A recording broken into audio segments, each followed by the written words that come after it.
So, ayan, Kuya Mon. So, ayan, appear tayo. So, active ulit tayo. Ayan.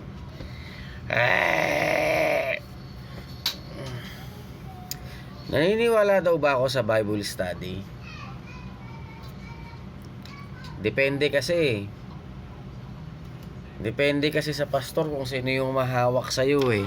Kung sino yung taong magtuturo sa'yo ng tamang pahayag ng Biblia. Kung ano yung hawak nila. Kasi magtataka ka rin eh. Libreng pamamahayag, libreng pagbibigay ng advices. Pero bakit pag tapos ng pagbasa at pagbigay nila ng mga advices at tapos ka nila kausapin, bakit may bayad? So soplaking kita ngayon, no? Gusto mo sumagot ako ngayon. So soplaking kita ngayon. Ba't kailangan mo ng bayad? Diba? Libre nga yung pamamahayag eh. Ibibigay mo na nga lang dun sa tao yung pamamahayag dahil ang alam mo, ibinigay sa'yo ng Biblia o ng Diyos na ipakita mo sa kanila o ipakita mo yung tamang balita para sa kanila. O anong ginagawa mo? Ba't nanghihingi ka pa ng pera? Sasabihin mo kasi nagsalita ka. Pasensya na kayo, umubo yung anak ko. So i-edit ko na lang. Ayun.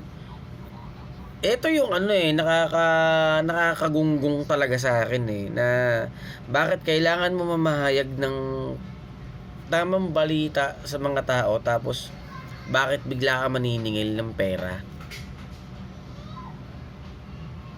O sige nga, kung ikaw magaling kang sa akin. Tara, dialogo tayo.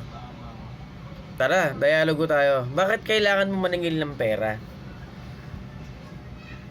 Maniningil ka, may presyo ka pa. 200 pesos hanggang 500 pesos. Depende sa kung ano yung balita na sinasabi mo o pamamahayag na sinasabi mo.